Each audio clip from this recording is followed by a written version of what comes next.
21শে জুলাই প্রতি বছর ধর্মতলার বিশাল জনসভায় আয়োজন করেন তৃণমূল কংগ্রেস, যার নেতৃত্ব দেন তৃণমূল কংগ্রেসের সুপ্রিমো মমতা বন্দ্যোপাধ্যায় ও সাধারণ সম্পাদক অভিষেক ব্যানার্জি। রাজ্যে লোকসভা নির্বাচনে তৃণমূল কংগ্রেস বিপুল ভোটে জয়ের পর মমতা বন্দ্যোপাধ্যায় ঘোষণা করেন জয়ের উৎসব করা হলে 21শে জুলাই ধর্মতলা মঞ্চ থেকে। সেই মতো বর্ধমান 2 নম্বর ব্লকের বৈকুণ্ঠপুর 1 নম্বর অঞ্চলের গঞ্জবাজারে তৃণমূল কংগ্রেসের পক্ষ থেকে 21শে জুলাই সমর্থনে দেয়াল লিখন করা হলো। উপস্থিত ছিলেন যুব সভাপতি সৌভিক পাল, বর্ধমান 2 নম্বর ব্লকের সহ সভাপতি জয়দীপ ব্যানার্জি, অঞ্চল সভাপতি আজাদ রহমান সহ অন্যান্য নেতৃবৃন্দরা।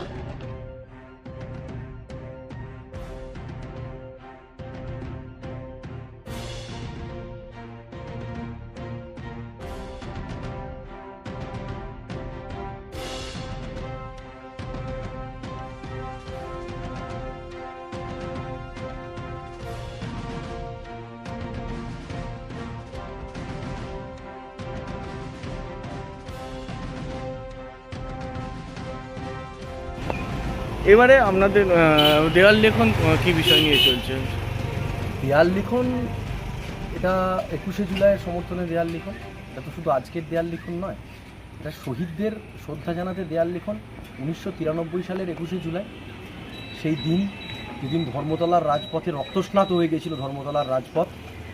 তৎকালীন যুব কংগ্রেসের নেত্রী, আজকেকার বাংলার জননেত্রী মুখ্যমন্ত্রী মমতা বন্দ্যোপাধ্যায়, তিনি যখন যুব কংগ্রেসের নেত্রী হিসেবে আন্দোলন করেছিলেন নো আইডেন্টিটি নো ভোটের দাবিতে, যে আন্দোলন ধর্মতলার রাজপথে সেদিন সংগঠিত করেছিল বাংলার ছাত্র যুব, সে আন্দোলনের উপর তৎকালীন মার্ক্সবাদী কমিউনিস্ট পার্টির নেতৃত্বাধীন বামফ্রন্ট সরকার নির্বিচারে গুলি চালিয়েছিল। 13 জন শহীদ সেখানে রক্তাক্ত হয়ে মাটিতে লুটিয়ে পড়েছিল।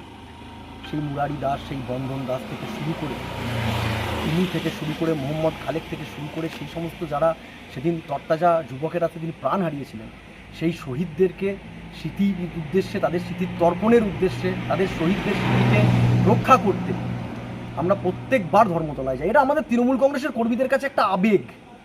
এটাই ডাক দিতে হয় না। মুখ্যমন্ত্রী মমতা বন্দ্যোপাধ্যায়, জননেত্রী মমতা বন্দ্যোপাধ্যায়, সর্বভারতীয় সভানেত্রী মমতা বন্দ্যোপাধ্যায় ডাক দেন, কিন্তু মমতা বন্দ্যোপাধ্যায়ের এই ডাক তৃণমূল কংগ্রেসের কর্মীদেরকে মিটিং করে আমাদেরকে বলতে হয় না। তারা আবেগতাড়িত হয়ে তারা 21শে জুলাই ধর্মতলায় পায়ে পায়ে যোগ দেয়। বৈকুণ্ঠপুর 1 নম্বর অঞ্চল, বর্তমান 2 নম্বর ব্লকের মধ্যে আমরা যেবারে ইলেকশনে এবারে একটা খুব ভালো রেজাল্ট করেছি, আমরা সবাই সেই রেজাল্টের আনন্দে অনেকটা সময় টাইম কাটিয়েছি, কিন্তু আমরা সেরকম অঞ্চলভিত্তিক কোনো বড় বিজয় মিছিল এবারে সংগঠিত করিনি, কারণ আমাদের দলের নির্দেশ ছিল, আমাদের দলের নির্দেশ ছিল যে আমরা 21শে দিনের দিনটা কি শহীদ স্মরণে, বিজয় বরণে সকলে মিলে ধর্মতলায় যাব।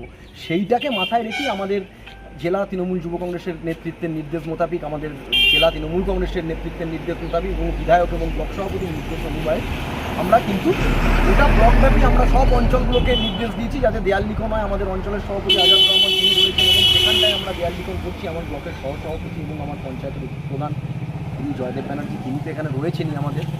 এবং এই গঞ্জ বুথ, এখানে কিন্তু আজকে শুধুমাত্র দল ক্ষমতায় আসার পর থেকে এই দেয়াল লিখন হয় না।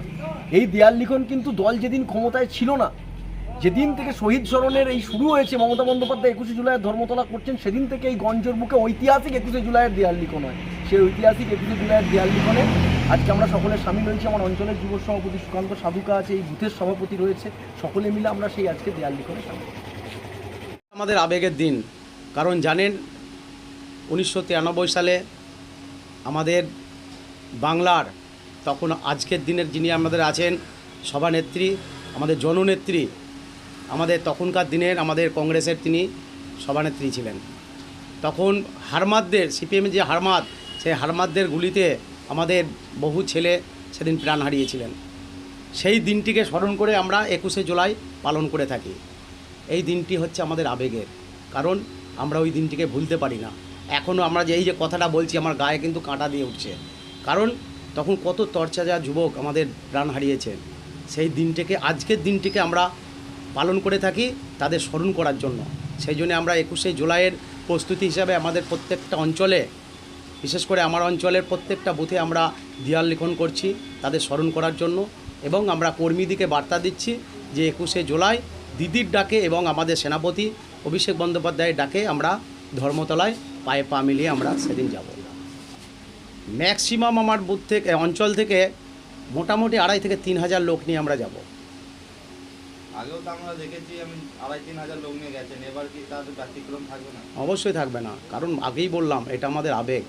21শে জুলাইটা আবেগ, কারণ আমরা এই সামনে দেখলেন লোকসভা নির্বাচন ছিল, সেই লোকসভা নির্বাচনে আমাদের অঞ্চল আমরা বিপুল ভোটে আমরা জয়ী করেছি আমাদের দলকে, আমাদের প্রার্থীকে।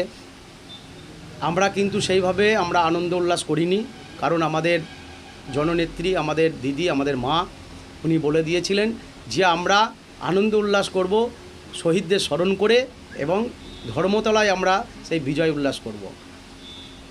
এটাই তো কথা, কারণ ওনাকে স্মরণ করেই তো বা ওনার অনুপ্রেরণায় আমরা চলি। উনি যেটা বলেন সেটা করেন, কারণ উনি কথা দেন, যে কথাটা উনি দেন সেই কথাটা রাখেন। একটা আছে দেখবেন কেন্দ্রের বিজেপি শাসিত সরকার, সেখানে মোদি সরকার, উনি গ্যারান্টি দেন, সেটা গ্যারান্টি নয়, ওটা হচ্ছে জুমলা। ওনারা নিজেরাই বলেন যে আমরা এটা জুমলা, এটা ধরবেন না আপনারা, মিডিয়ার সামনে বলছেন, আপনারাও নিশ্চয়ই জানেন। ওনাদের কথায় কোনো ভিত্তি নেই। আমার দিদি যেটা বলেন সেটা উনি রাখেন, সেই কথা মতোই আমরা কাজ করে থাকি, দিদির কথা মতো।